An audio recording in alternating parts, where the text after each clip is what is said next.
Dando sequência às palestras sobre as relações objetais, hoje eu gostaria de estar falando para você sobre o superego. O superego ele foi exaustivamente trabalhado na 31ª Conferência de Psicanálise, em 1933, por Sigmund Freud. Ele criou, então, quadros exaustivos tentando explicar o que seria o superego. No primeiro tempo, Freud vem falar que o superego ele é formatado pelas exigências parentais, né? Os pais que vão delimitar o que a criança pode ou não pode fazer. No segundo tempo, quando a criança renuncia às posições edípicas dela, aí o superego se internaliza. E aí a criança passa, então, ela mesma saber aquilo que ela pode ou não pode fazer, né? Dentro dessa formação do superego também, queria salientar o que é introjetado para dentro da criança, não é em si as normas sociais que os pais passam para a criança, mas sim o que está subliminarmente introjetado dentro do superego dos pais.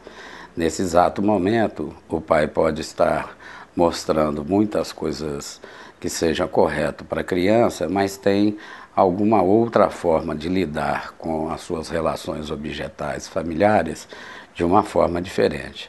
E é isso que a criança, então, vai introjetar para dentro dela.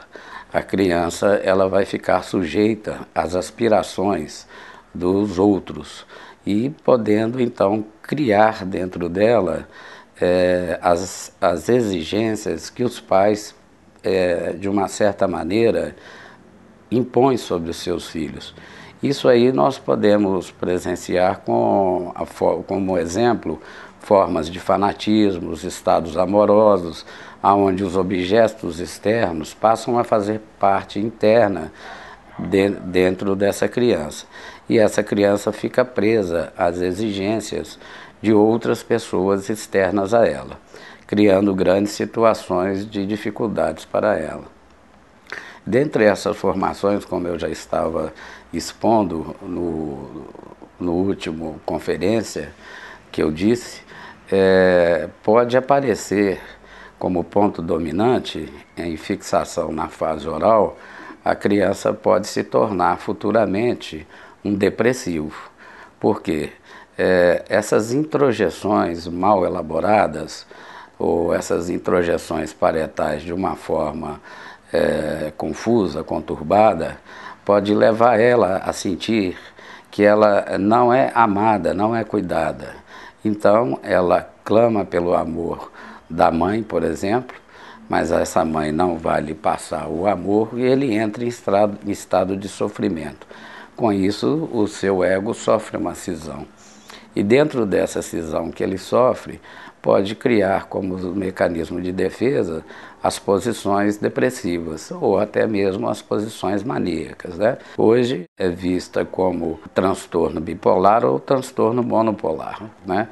Mas tudo que acontece dentro desse adulto, tudo se estabeleceu na fase infantil. Se a gente for ver a sintomatologia clínica da depressão, a gente vai ver que o lugar de segurança do adulto ou da criança que está sendo agredido, atacado, ela teme perder. Já nos sintomas depressivos, a criança é totalmente insegura. Por quê? Porque ela está, nesse momento, construindo uma criança idealizada. Ela tenta, de alguma maneira, satisfazer os seus pais e obter o amor dos seus pais através da idealização do que os pais fazem dessa criança. E essa criança quer se tornar, então, algo que ela não dá conta de ser. E aí vem depois, mais tarde, a questão do ego ideal. O que eu quero? É nesse momento que a criança pode e desenvolve uma neurose depressiva ou pode, então, até buscar posições psicóticas como forma de amparar o seu ser, né? tornando o seu self um self fragmentado, que a gente chama de falso self. Ou seja, todas as fragmentações que foram ao longo do período do seu desenvolvimento foram sendo colocados na construção do seu todo de uma forma mal vista, mal relacionada. Mais uma vez, estamos aí falando de relações objetais.